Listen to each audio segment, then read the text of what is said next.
So now that I've got the clay centered and I've got it opened and opened across the bottom, I'm ready to pull the walls up. So now I'm ready to make my first pull. What I'm going to do is I'm going to put a dent right down at the bottom of the pot. And I'm just going to do that with my sponge underneath my finger. One thing you may notice while I'm doing my demonstrations is I will use the sponge underneath my finger instead of my finger against the clay. One reason is that the sponge under my finger puts the pressure over a broader area. Number two is it helps push the water out of the sponge at all times, so it's keeping the side of the pot wet enough to make it so my fingers will slide easy. So I've made my dent.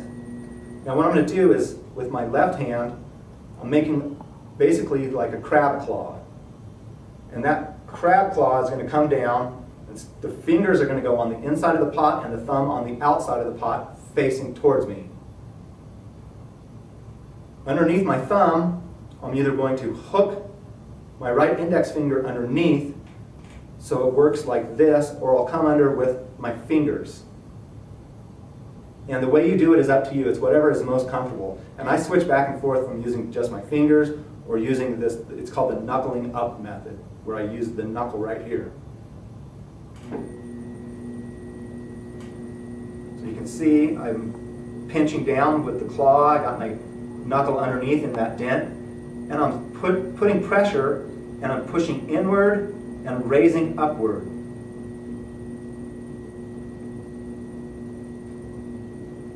I get to the top, and I just want to easily open the pressure up and off of the pot. I don't want to come shooting straight off the top of the pot.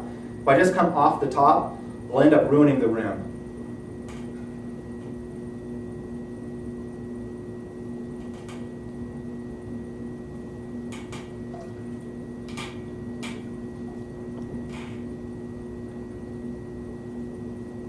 Because your pot is spinning, you don't want to let the pot flare open. And one of the things you have to do is when you're doing your centering, you're going a lot faster with your turning speed. Once you start pulling the wall up, you want to slow it down. Because once you get that wall pulled up, centrifugal force of it spinning wants to flare it out.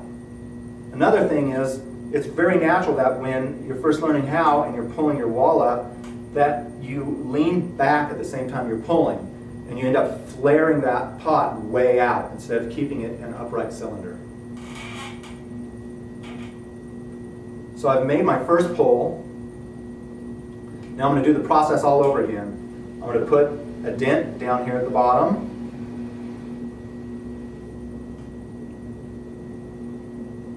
I'm going to come in with the claw, knuckle underneath into that dent, and I'm just going to start pushing in and raising up. I get to the top and I hold my pressure and I open it up. Now what I'm going to do is I'm going to compress that rim back down. And all I do is I'm pinching it and pushing down with my sponge.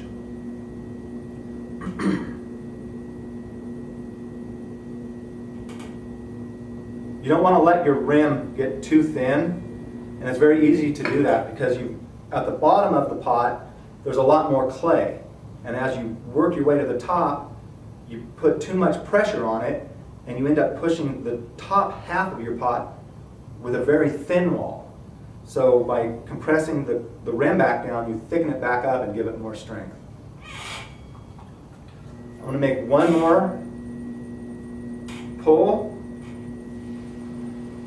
and that'll be it on this cylinder form.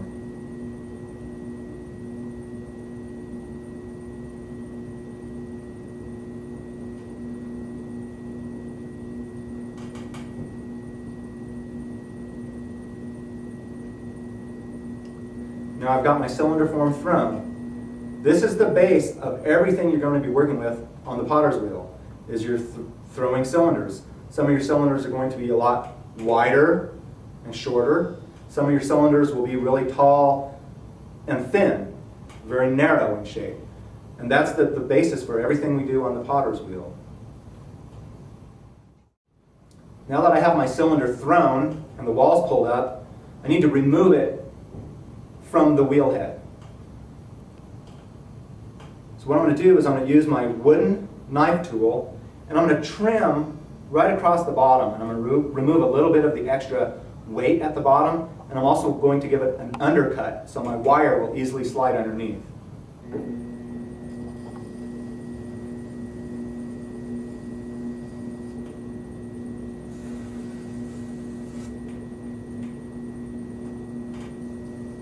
So I've removed that excess clay at the bottom edge. Now I'm giving it the undercut.